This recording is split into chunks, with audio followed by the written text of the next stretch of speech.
Dami na. Sabi ko sa ganyan, sir, sana yung may mali din po kasi sa kapatid ko, sir, papauwi niya lang ng Japan. Okay. Tapos nag-relasyon ko yan siya, sir, bago lang, dun sa cook nila. Tapos ngayon, hindi matanggap ng bata. Tinanggap na nga ng bata yung gano'n, nagpagupo na yung bata. After in a few months po, nagka-relasyon naman po dyan sa ganyan. Bakit? Nakailang beses na kayo nakipagrelasyon, Nay? Hindi yun, sir. Yung sa una ko, sir, alam ko, naghumingi na ako ng sorry dun sa anak ko dahil hindi ko alam. Okay. Nung una na may asawa ko yung boyfriend ko. Yung pangalawa ko, vibes naman ho sila. Ay, Kaya- po. Hindi po.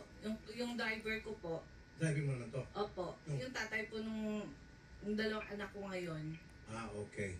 Yun ang... Okay naman po sila kasi sa kakasuso lang naman po talaga nung mama Nagtrabaho ko. kayo itong bago yung... Opo.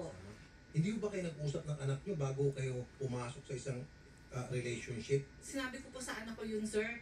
Kaya alam yung mama ko po lagi nakikialam ho sa amin.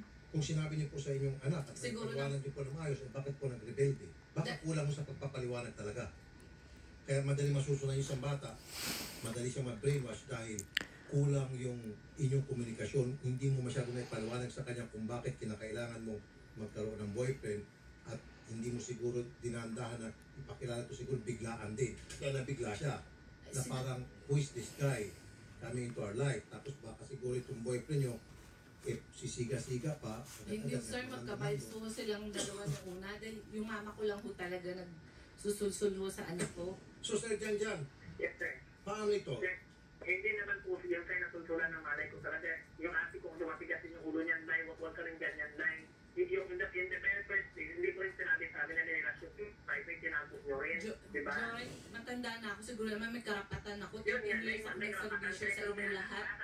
May karapatan naman naman siguro ako sa sarili kong buhay. Dalaga naman ako, wala akong asawa.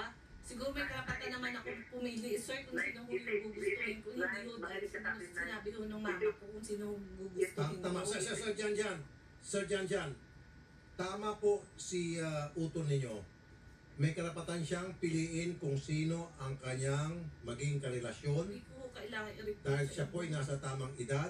May karapatan siyang lumigaya at hindi naman po siya kasal.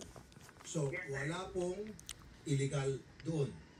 Yes, sir. Ang problema lang po doon, sa sinasabi ko kanina, nabanggit ko, sana kinausap niya muna ang kanyang mga anak at kinuha niya muna yung loob ng kanyang mga anak hanggang sa, di ba, naging very acceptable na sa bata na yung nanay niya ay meron ng bagong kinakasama.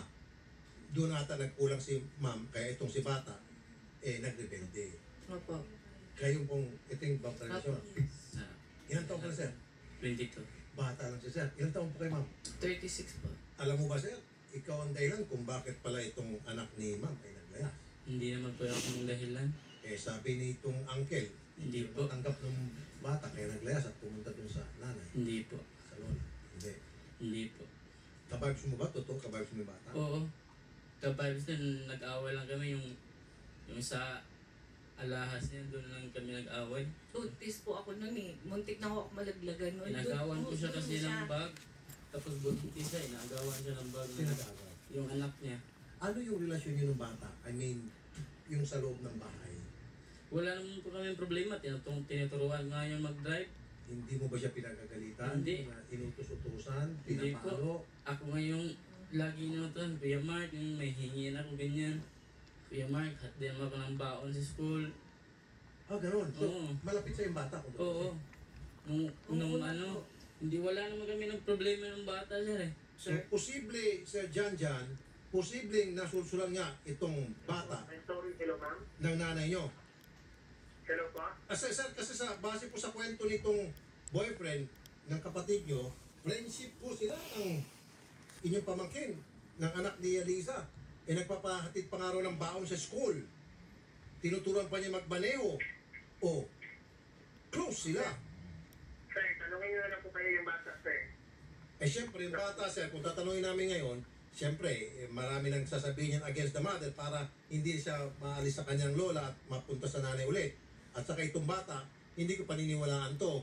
Wala siyang credibility sa akin as far as I'm concerned because magnanakaw itong bata. Sorry, hindi naman natin pinapakita yung picture ng bata. Paano ko bibigyan ng credibility itong bata na magnanakaw na Bakal, ano ginawa? nanakawan niya yung Ano kanyang yung nanay alahas ng at nanay? yung alahas Tapos tumakbo sa matanda. Pumunta sa lola. Alam ko ng kapatid ko yung totoo reason bakit ginawa ng bata yung sa kanila.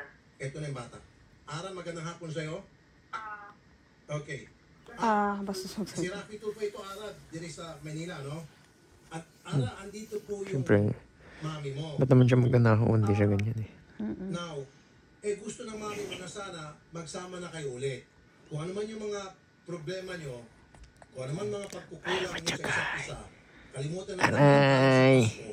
Magpapasko ngayon. Oh, Jagay. Sana magsama na kayo ulit. Pwede ba, Ara? Hindi po, ayoko po. Ara, matanong ko, bakit mo pinakialaman yung alahas ng mami mo? Kasi hindi niya naman ako binibigyan ng pera. Tapos yung lahat ng pera niya nilalagay niya sa lalaki niya. Ay, hindi yun. Sandali lang. Akala ko, Ara, andito itong si... Hindi niya nga ako pinapakain eh. Hindi, Ara, andito si Dimar. Dimar, kausapin mo si Ara. Ara, alam mo naman gano'ng kamahal ng mami mo. Kada anong hingin mo, bibigyan niya sa kanya. Ibibigyan niya Ayan na. Hala, ansit naman na Jagay. Nandyan sa messenger. Wait, ako Jagay. Nandiyan ho lahat ang ebidensya, Lahat, sir. lahat po nasa messenger. Ito ba na tinutulong mo siya magbaneho? Ara, tinutulong ka na magbaneho itong si Dimar? Ako po nagturo Tapos yun. totoo. Okay, at kuminsan daw, nirequest mo sa kanya na dalahan ka ng baon sa school? Oo. Oo. So, ibig sabihin, pabor ka kay Dimar Okay. na makarelasyon niya ang mama mo. Hindi. Oh, bakit ka magpapaturo magpamaneho dito sa kanya? At bakit ka magbe-message sa kanya? Mga messages Narat na. okay, tulad ng punta ka rito, dala mo ko ng baon. Alam niyo po ba, may ibang pamilya lang lalaki? Hindi naman ho sila, sir, kasal. May ibang pamilya si Dimar. Kasal Oo, ka at alam niyo po ba kung anong edad ni Mark? Alam po, 22 years old po siya. Ara. Oo, at alam niyo din po ba, nakipag siya sa harap ng mami ko, kasama yung maid. Nahuli nga siya ng mami ko eh. Itong si Dimar, Kaya siya galit. nakipag-chat sa May. Sila Nahuli na na- nun, sila na nun. Umiinom ba yan sila palagi sa bahay? Kaya galit yung bata. Ninigarilyo pa yan, tapos yung mga sigarilyo niya, kinukuha niya pa sa mga tindahan namin. Ay, hindi na nag-review yun, sir. Doon na lang tayo doon. Wait lang, ma. Sinasabi mo, Ara,